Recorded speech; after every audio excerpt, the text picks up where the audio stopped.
लक्ष्मी हड़बड़ा गई। लक्ष्मी ने जल्दी से अपने पति की तरफ से सफाई देते हुए कहा, नहीं शना, तुम्हारे जीजा तुम्हें घर से निकालना नहीं चाहते हैं, बस उन पर आजकल काम का प्रेशर बहुत ज्यादा है। और देखो ना, मैं भी तो काम नहीं कर रही। शना ने कुछ नहीं कहा, लेकिन वो अपने जीजा की बातों को अच्छी तरह से समझ रही थी। वो धीरे धीरे उसे घर से निकालने की कोशिश कर रहे थे। शनाया ने लक्ष्मी को समझाते हुए कहा, लेकिन दीदी, जीजा अपनी कंपनी में मैनेजर है और उनकी सैलरी भी अच्छी खासी है, और कुछ सालों पहले तक आप भी उसी कंपनी में काम करती थी ना। लेकिन जीजा ने तब आपसे खुद कहा था कि आप घर पर रहो, आराम करो। जब आपका बच्चा होगा तो उसे आपकी जरूरत होगी, वो खर्च वगैरह सब संभाल लेंगे। फिर आजकल ये कैसा रवैया है। लक्ष्मी बिना किसी एक्सप्रेशन के शनाया को देखने लगी। उसे सच में अब तक यही लगता था कि उसे अपना परफेक्ट मैन मिल गया है, इसलिए उसने नौकरी भी छोड़ दी थी और एक हाउसवाइफ बन गई थी। लेकिन 2 साल पहले अपने बेटे को जन्म देने के बाद उसकी देखभाल और घर के कामों के बीच वो खुद को संवारने का वक्त भी नहीं निकाल पाई। ना ही कभी उसे अपना वजन या रूप रंग देखने की फुर्सत मिली। आज 3 साल बाद कभी खूबसूरत और सेल्फ इंडिपेंडेंट लक्ष्मी एक थकी हुई, बेपरवाह और पूरी तरह से हाउसवाइफ बन गई, जिसके लिए अपने लिए वक्त निकालना मुमकिन नहीं था। शनाया लक्ष्मी से 5 साल छोटी थी। शनाया ने एक गहरी सांस ली और कहा, दीदी, जब मैं सिर्फ 10 साल की थी तब मम्मी पापा कार एक्सीडेंट में इस दुनिया से चले गए। तब आप मेरा सहारा बनी। आपने खुद भी अपनी पढ़ाई पूरी की और मुझे भी पूरा सपोर्ट किया। हमारे घर पर भी हमारे परिवार वालों ने कब्जा कर लिया था, इसलिए हम किराए के मकान में रहते थे। फिर जब आपकी शादी हुई तो मैं आपके साथ आ गई। लक्ष्मी शनाया से बहुत प्यार करती थी, इसलिए उसने शादी से पहले ही अपने होने वाले पति से साफ कह दिया था कि शादी के बाद उसकी बहन भी उनके साथ रहेगी। उस समय उसके पति ने तुरंत हामी भर दी थी, लेकिन अब धीरे धीरे उसकी नफरत सामने आने लगी थी। ये याद करते ही लक्ष्मी की आंखें भर आई। शनाया ने लक्ष्मी से माफी मांगते हुए आगे कहा, माफ करना दीदी, लेकिन अब मैं आप पर बोझ बन गई हूँ। लक्ष्मी ने तुरंत इमोशनल होकर कहा, नहीं शनाया, ऐसा मत सोचो। माँ पापा हमें बहुत जल्दी छोड़कर चले गए। अब बस तू ही मेरी सबसे बड़ी ताकत है। शनाया की आंखें भी भर गई थी। बचपन में जब भी उसे किसी चीज की जरूरत होती, उसकी दीदी हमेशा उसके लिए खड़ी होती थी, इसलिए अब बारी उसकी थी। अब उसे अपनी बहन का सहारा बनना था। कुछ पल की खामोशी के बाद शनाया ने चुपचाप अपना बैग खोला, उसमें से एक कागज बाहर निकाला और उसे लक्ष्मी के हाथों में थमा दिया। लक्ष्मी की नजर जैसे ही उस कागज पर पड़ी, उसके होश उड़ गए। लक्ष्मी ने शॉक्ड होकर कहा, ये क्या है शनाया? शनाया उसे इन्फॉर्म करते हुए बोली, दीदी, मैंने शादी कर ली है, अभी कोर्ट से ही आ रही हूँ। बस तुम्हें ये बताना था। अब मैं अपना सामान समेटकर यहाँ से निकल जाऊंगी। लक्ष्मी के तो होश ही उड़ गए। उसे कुछ देर तक अपने कानों पर विश्वास नहीं हुआ। वो मैरिज सर्टिफिकेट को उलट पुलट कर देखने लगी।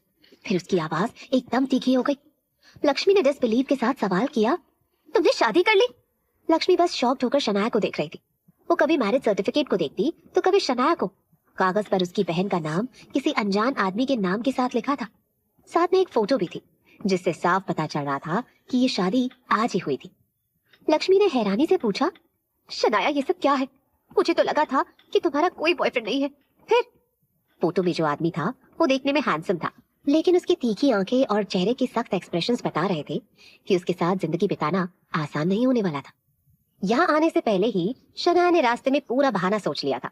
शनाया मुस्कुराते हुए बोली, मैं पिछले कुछ महीनों से वैभव के साथ रिलेशन में थी। वो हमेशा काम में बहुत बिजी रहता था, इसीलिए कभी तुम्हें मिल नहीं पाया। फिर उसने मुझे शादी के लिए प्रपोज किया और मैंने हाँ कर दी, और आज हमने कोर्ट में जाकर शादी कर ली। पर दीदी, वो बहुत अच्छा इंसान है, मेरा ख्याल रखता है। तुम चिंता मत करो, मुझे मेरा हैप्पी एंडिंग मिल गया है। लक्ष्मी के लिए उसकी बात पर यकीन करना मुश्किल हो रहा था। उसे याद नहीं आ रहा था कि शनाया की जिंदगी में कभी किसी बॉयफ्रेंड का जिक्र भी हुआ हो, और अब वो सीधे शादी की बात कर रही थी। लक्ष्मी की आंखें भर आई। उसे समझ आ गया कि शनाया ने पिछली रात घर में हो रही बहस सुन ली थी।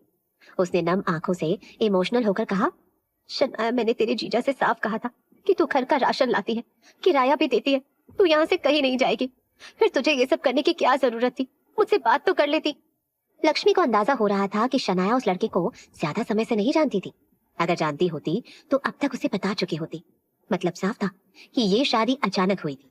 शनाया ने मुस्कुराते हुए लक्ष्मी को समझाया, दीदी, इसमें तुम्हारी कोई गलती नहीं है। वैभव और मेरा रिश्ता सच में बहुत स्ट्रांग है। मैं बहुत खुश हूँ, तुम प्लीज खुश हो जाओ। अब लक्ष्मी अपने आंसुओं को रोक नहीं पाई। शनाया ने तुरंत लक्ष्मी को गले से लगा लिया और लक्ष्मी जोर जोर से रोने लगी। कुछ देर बाद शनाया ने नरमी से कहा, मैं आपसे मिलने आती रहूंगी दीदी। वैभव का घर स्प्रिंगफील्ड में है और बस यहाँ से 10 मिनट लगते हैं मेरी ई स्कूटी से जाने में। लक्ष्मी तुरंत शनाया से अलग हुई और अपने आंसू पोंछते हुए क्यूरियोसिटी के साथ सवाल किया, क्या उसके परिवार को ये रिश्ता मंजूर है?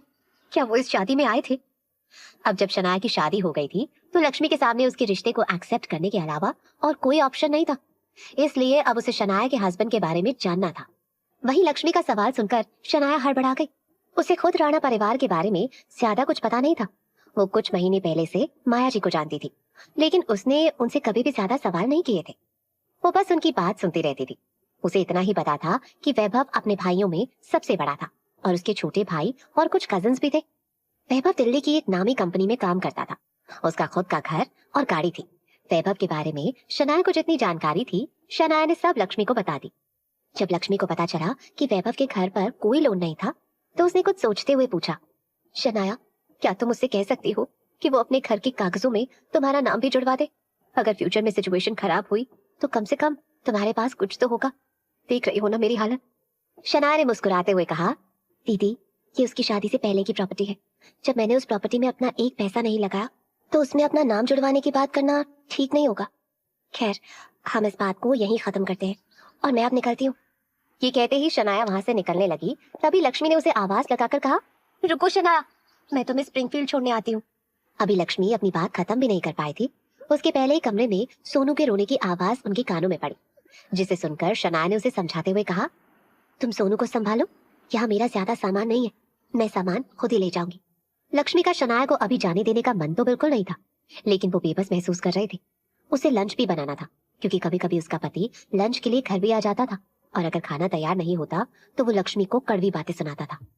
लक्ष्मी ने फिक्र से कहा, अपना ध्यान रखना और अपने हस्बैंड से पूछकर बताओ कि क्या आज वो दोपहर में हमसे मिल सकता है। शनाया ने मुस्कुराते हुए जवाब दिया, दोपहर में तो नहीं, क्योंकि वो बिजी है।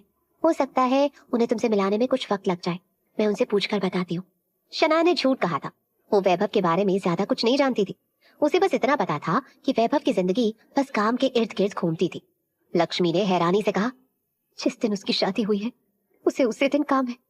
लक्ष्मी को वैभव का रवैया कुछ अजीब लग रहा था।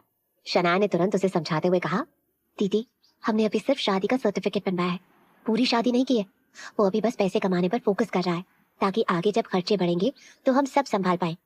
अच्छा, अब मैं निकलती हूँ दीदी, तुम सोनू को खाना खिला दो। ये कहकर लक्ष्मी को कंफ्यूजन में छोड़कर शनाया तुरंत घर से बाहर निकल गई। वैभव ने पहले ही शनाया को घर की चाबी सौंप दी थी। ये उसकी तरफ से बहुत बड़ा एहसान था। इसी से शनाया के रहने की प्रॉब्लम सॉल्व हो गई थी। शनाया ने गहरी सांस लेकर कहा, अब ये जिंदगी वैभव के साथ ही बितानी है। शनाया ने एक टैक्सी पकड़ी और सीधे स्प्रिंगफील्ड पहुंच गई। उसने स्प्रिंगफील्ड के बारे में पहले से सुना जरूर था, लेकिन कभी अंदर जाकर देखा नहीं था। वहां पहुंचकर शनाया ने बड़बड़ाते हुए कहा, अरे, मैंने वैभव से ये तो पूछा ही नहीं कि हमारा फ्लैट किस मंजिल पर है। शनाया ने झट से अपना फोन निकाला और वैभव का नंबर डायल कर दिया। वो जानती थी कि वैभव ऑफिस में होगा, लेकिन अभी शनाया का उससे बात करना जरूरी था, इसलिए उसने वैभव को व्हाट्सएप कॉल किया। इधर वैभव अपनी कंपनी के टॉप फ्लोर पर एक मीटिंग में था। कॉन्फ्रेंस रूम में सभी ने अपने फोन साइलेंट मोड पर डाल दिए थे। मीटिंग के दौरान कोई भी पर्सनल कॉल रिसीव नहीं करता था। तभी वैभव ने देखा एक अनजान नंबर से उसे व्हाट्सएप कॉल आ रही थी। फोन की स्क्रीन पर एक नाम फ्लैश हो रहा था, mermaid in the deep blue sea. बिना सोचे समझे वैभव ने उस अनजान कॉल को कट कर दिया। उसे अंदाजा ही नहीं था कि वो कॉल उसी की नई पत्नी शनाया की थी। क्या होगा शनाया के साथ? बिना फ्लैट नंबर जाने कैसे पहुंचेगी शनाया घर के अंदर? क्या अब शनाया को वो सुकून मिल पाएगा जिसकी तलाश में वो अब तक तड़प रही थी? सवाल तो बहुत है। इन सारे सवालों के जवाब जानने के लिए सुनते रहिए हिज सीक्रेट फॉर्च्यून, सिर्फ पॉकेट एफएम ऐप पर। का चेहरा फूल जाती। अब शनाया ने माया जी को कॉल किया। दूसरी तरफ से कॉल के उठते ही शनाया ने जल्दी से कहा, दादी, मैं दीदी के घर से निकल आई हूँ और अब स्प्रिंगफील्ड में हूँ, लेकिन मुझे वैभव जी का फ्लैट नंबर नहीं पता। आपको पता है कि वो कौन से फ्लोर पर रहते हैं? माया जी को भी वैभव के नए फ्लैट के बारे में कोई आइडिया नहीं था, क्योंकि वो फ्लैट और कार दोनों कल रात ही खरीदे गए थे। वो भी इसलिए ताकि वैभव शनाया के साथ अकेले रह सके और उसे बेहतर तरीके से जान और समझ सके। माया जी को अभी शनाया से ही पता चला था कि उनके पोते ने स्प्रिंगफील्ड में फ्लैट खरीदा था। माया जी जल्दी से बोली, रुको शनाया बेटा, मैं अभी वैभव को कॉल। उन्होंने शनाया का कॉल कट कर दिया। बिना देर किए वैभव को कॉल लगाया। इधर मीटिंग के बीच एक बार फिर वैभव के फोन पर किसी का कॉल आया। स्क्रीन पर दादी का नाम देखकर वैभव ने तुरंत कॉल उठा लिया। वैभव ने सीरियस लहजे में कहा, दादी मीटिंग में हूँ, घर आकर बात करता हूँ। माया जी ने उसकी बात को इग्नोर करके पूछा, मीटिंग बाद में कर लेना, शनाया स्प्रिंगफील्ड पहुंच गई है लेकिन उसे फ्लैट का कुछ पता नहीं है। तुम्हारे पास उसका नंबर तो है ना, तुम खुद ही बता दो। ये सुनकर वैभव की आईब्रोज अप हो गई। अब जाकर उसे याद आया कि आज ही उसने एक अनजान लड़की से शादी की थी, वो भी सिर्फ इसलिए क्योंकि दादी को उस लड़की से लगाव था। उसका नाम शनाया था और अभी कुछ मिनट पहले ही उसने उसी का नंबर ब्लैकलिस्ट कर दिया था। वैभव ने थोड़ी देर रुककर कहा, दादी उसे बता दीजिए ब्लॉक बी के 8th फ्लोर पर अपार्टमेंट नंबर 808 है। ये कहकर उसने झट से कॉल कट कर दिया।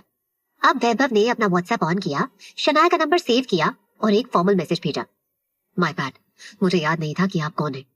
शनाया ने तुरंत जवाब दिया, कोई बात नहीं, आप अपना काम कीजिए, मैं अपना सामान ऊपर लेकर जा रही हूँ। वैभव ने फिर से सवाल किया, क्या आपको कोई मदद चाहिए? शनाया ने कैजुअली जवाब दिया, मेरे पास सिर्फ एक सूटकेस है जो मैं खुद ही ले जाऊंगी। वैसे अगर मुझे जरूरत पड़ती तो क्या आप सच में आकर मेरी मदद करते? शायद नहीं ना। अब बिना कुछ सोचे वैभव ने सीधा कहा, नहीं। ये कहकर वैभव ने अपना फोन टेबल पर रख दिया और फिर सबकी ओर देखते हुए कहा, सब मीटिंग पर ध्यान दो। वैभव के ठीक बगल में बैठा उसका भाई कबीर उसकी तरफ थोड़ा झुका और धीमी आवाज में फुसफुसाया, वैभव, मैंने तुम्हारी और दादी की बातचीत सुन ली है। क्या तुमने सच में उस शना नाम की लड़की से शादी की है? कबीर को वैभव के लिए बहुत टेंशन हो रही थी। अब उसे लग रहा था कि अच्छा हुआ वो घर में सबसे बड़ा नहीं था, नहीं तो उसे माया जी की जिंदगी बचाने वाली से शादी करनी पड़ती। वैभव ने उसे एक रूड लुक दिया और मीटिंग कंटिन्यू करने लगा। उधर शनाया को इन सब बातों का कोई अंदाजा नहीं था। उसे अब फ्लैट का पता मिल चुका था और वो अपना सूटकेस घसीटते हुए फ्लैट में आ गई। उसने जैसे ही घर के अंदर एंटर किया उसकी आंखें बड़ी हो गई। ये फ्लैट उसकी बहन के घर से कई गुना बड़ा और सुंदर था। सूटकेस नीचे रखकर शनाया ने पूरे घर को देखना स्टार्ट किया। शनाया ने उदासी के साथ कहा, तो अब यही मेरा नया घर है। शनाया ने देखा अंदर 2 drawing room, 4 bedroom, 1 kitchen, 2 bathroom और 2 बालकनियां थी। पूरी जगह रोशनी से भरी हुई थी। शनाया ने अंदाजा लगाया कि पूरा फ्लैट करीब 2000 स्क्वायर फीट का होगा। घर में सामान बस नाम मात्र का था। मास्टर बेडरूम पर नजर पड़ते ही शनाया को लगा कि वो कमरा जरूर वैभव का होगा, इसलिए शनाया दूसरे कमरे में आ गई जहाँ पहले से एक बेड मौजूद था। शनाया ने गहरी सांस लेकर खुद से कहा, लीगली हम पति पत्नी हैं, लेकिन हमारी शादी बस एक समझौता है, इसलिए मैं अपनी तरफ से मैरिड लाइफ की कोई पहल नहीं कर सकती हूँ, स्पेशली तब तक जब तक वैभव खुद से कुछ न कहे। सूटकेस कमरे में रखने के बाद शनाया रसोई की ओर गई।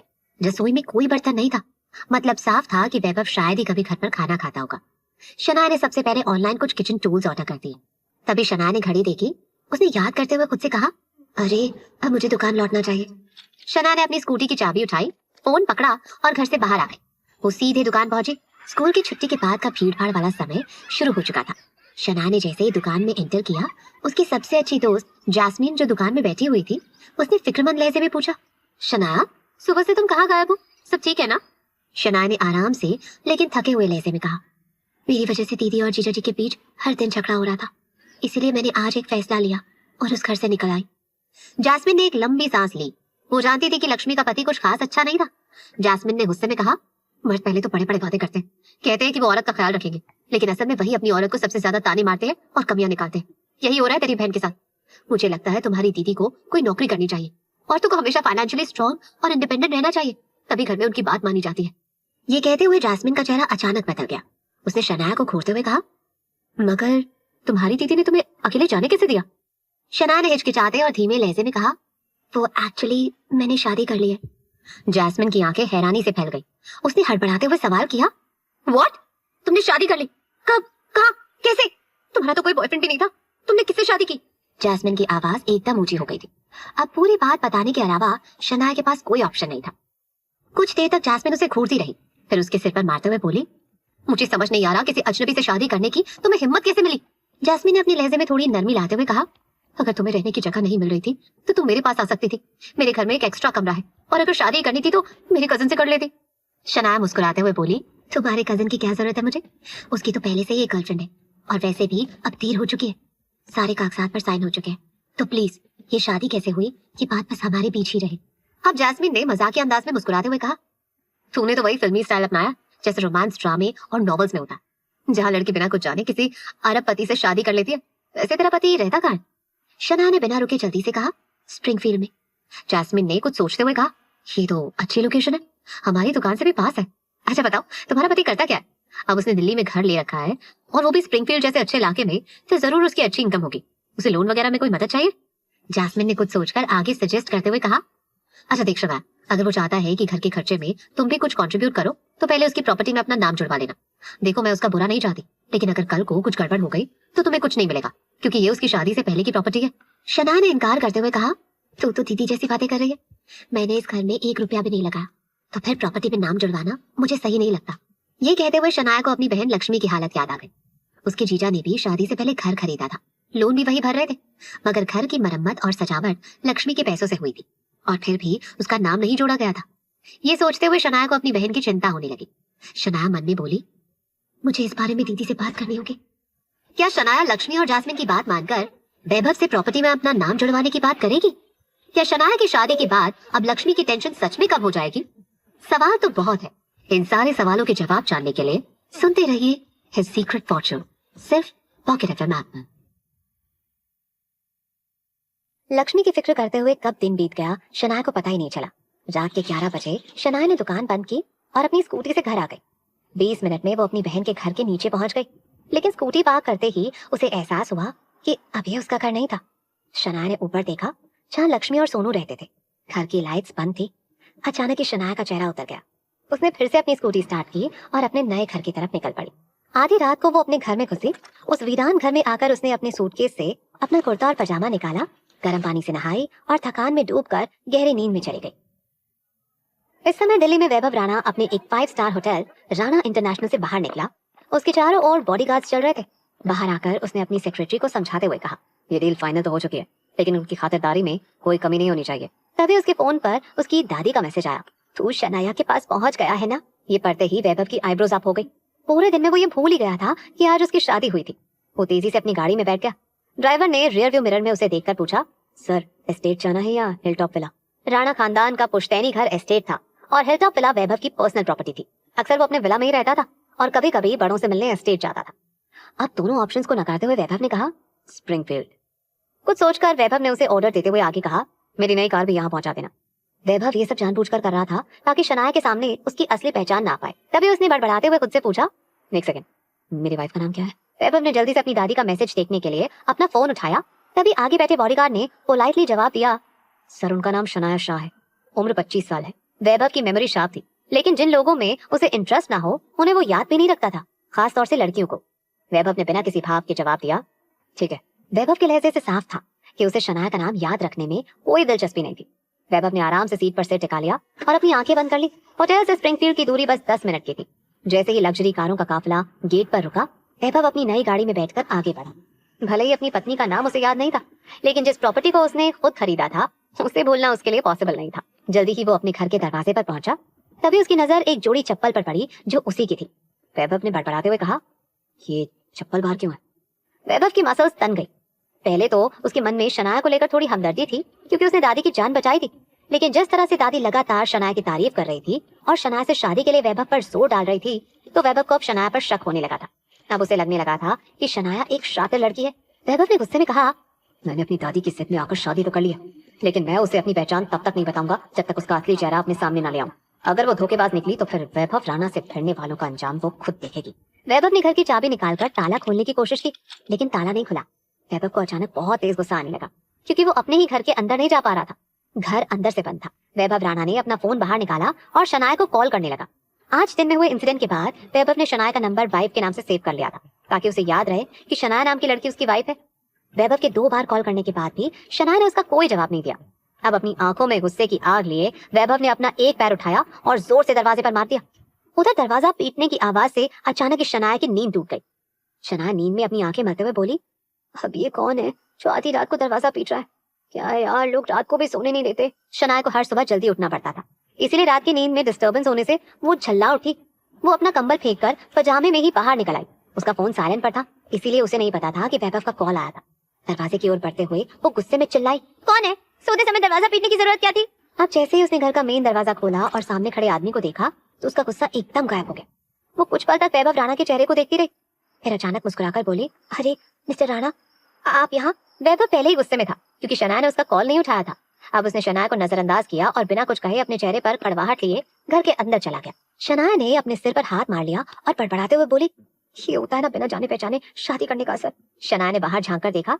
उसे डर था कहीं वैभव के जोर से नॉक करने से पड़ोसी जाग न गए हो। शनाया ने जल्दी से बाहर रखी वैभव की चप्पलों को देखकर उन्हें उठाया और घर के अंदर रख दिया। फिर दरवाजा बंद कर अंदर आ गई। अंदर आते ही शनाया ने जल्दी से अपनी सफाई देते हुए कहा, मैं आधी रात को घर आई थी, सोचा आप नहीं आएंगे, इसलिए दरवाजा बंद कर लिया और घर में अकेली थी तो आपकी चप्पल बाहर रख दी ताकि कोई देखे तो लगे कि घर में कोई मर्द है। इस तरह कोई भी अपने मन में गलत इरादा नहीं लाएगा। वैसे तो शनाया सेल्फ डिफेंस जानती थी, लेकिन पहले से ही अलर्ट रहना उसे ज्यादा अच्छा लगता था। वैभव बिना किसी एक्सप्रेशन के सोफे पर बैठ गया। उसकी आंखों में एक तीखी चुभन थी, जिसे देखते ही शनाया की पूरी बॉडी में सिहरन दौड़ गई।